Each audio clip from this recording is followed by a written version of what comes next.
UP का अगला CM कौन होगा, यह आने वाले विधानसभा चुनाव में पता चल जाएगा। लेकिन देश का अगला पीएम कौन होगा, इसको लेकर बीजेपी के सांसद के बयान के बाद राजनीति गर्म है। बिहार के मुजफ्फरपुर से भाजपा सांसद अजय निषाद ने उत्तर प्रदेश के मुख्यमंत्री योगी आदित्यनाथ को देश का भावी प्रधानमंत्री बता दिया है। उन्होंने कहा कि मुख्यमंत्री योगी के पास भारी जनाधार है। इस बार के उत्तर प्रदेश चुनाव में बीजेपी की सरकार भारी बहुमत से बनेगी। इसके बाद उन्होंने उत्तर प्रदेश में चुनाव लड़ने वाले बयान को लेकर मंत्री मुकेश सहनी को आड़े हाथों लिया। उन्होंने कहा कि उन्हें योगी जिंदाबाद कहना होगा, नहीं तो उनका विनाश तय है। यूपी में योगी जी भारतीय जनता पार्टी का बड़ा नेता है। भविष्य में वो प्रधानमंत्री के भी उम्मीदवार हो सकते हैं। बड़ा जनाधार है, बड़ा प्रदेश है और वहाँ पर यूपी में भारतीय जनता पार्टी को सत्ता में आना निहायत जरूरी है। तो पार्टी उस पूरी दमखम के साथ, पूरी बहुमत के साथ सरकार बनाना चाहती है वहाँ पे, और इसमें कोई ठोकर बनाता है, रोड़ा अटकाता है, तो कहीं से भी भारतीय जनता पार्टी बर्दाश्त नहीं करेगी। बीजेपी सांसद यहीं नहीं रुके। उन्होंने कहा कि वीआईपी अध्यक्ष मुकेश सहनी यूपी में चुनाव लड़ने की जिद पर अड़े रहे तो उनका राजनीतिक करियर खत्म हो जाएगा, इसलिए उन्हें चुनाव लड़ने की जिद छोड़नी पड़ेगी। बीजेपी में रहना है तो योगी जिंदाबाद कहना पड़ेगा।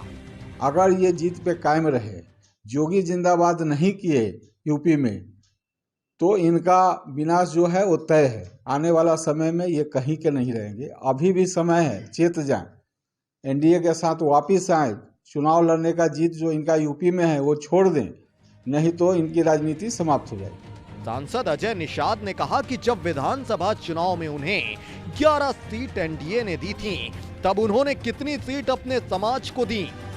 आरक्षण का मुद्दा लेकर बिहार के चुनाव में कूदे थे, अब उत्तर प्रदेश में कूद रहे हैं। इससे कुछ नहीं होने वाला, वो बस निषाद समाज को ठगने की राजनीति कर रहे हैं। बाकी उनकी समाज के विकास के प्रति कोई सोच नहीं है। ये अंधेरे में तीर मार रहे हैं, इनका कोई जनाधार वहाँ पर नहीं है। बिहार में आरक्षण के नाम पे ठग के यूपी में चले गए ठगने के लिए। इनका जो चुनाव लड़ने का तरीका है, ये निषाद समाज को धोखा देने वाला है। यहाँ का जो आरक्षण का मामला था, राज्य सरकार जो प्रस्ताव भेजी थी वो खारिज हो गया। दोबारा प्रस्ताव भेजने का इन्होंने कोई कोशिश नहीं किया। इसके बाद यूपी चले गए, वहाँ भी आरक्षण दिलाने का कोशिश किए। 11 को इनको सीट मिला था, विधानसभा भारतीय जनता पार्टी ने इनको दिया था, तो उसमें कितने निषाद का इन्होंने सीट दिया। आरक्षण की बात करते हैं, जब आपके हाथ में था सीट देने का, तो उस समय तो सीट आप दिए ही नहीं और चले आप समाज के हित की बात करने। आपको बताते चलें कि सांसद अजय निषाद का बयान तब सामने आया जब कुछ दिन पहले मुकेश सहनी ने बीजेपी पर तंज कसते हुए यहां तक कह दिया था कि वो हमारे सहयोग से दिल्ली तक पहुंच गए, लेकिन किसी काम के नहीं हैं। हमारी लड़ाई है कि दिल्ली हमारे लोगों को पहुंचाना है और हम अपने बेस को बनाना है। तो भले दोस्त है, लेकिन हमारे काम तो नहीं कर रहे। आज हमारे समाज को बंगाल में, दिल्ली में आरक्षण मिल रहा है, लेकिन बिहार, झारखंड या उत्तर प्रदेश में नहीं मिल रहा है। तो इसके लिए हम लोग लड़ाई लड़ा। मुझे पता है कि हमने बिहार में रोड पे बहुत उतरा, अनशन पे बैठा, लाठी खाया, डंडा खाया, उससे काम नहीं हुआ।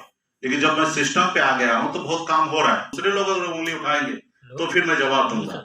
जो दूसरे लोग हैं, अगर उसमें अगर कुछ भी हो तो बोले तो फिर मैं उसको जवाब दूंगा।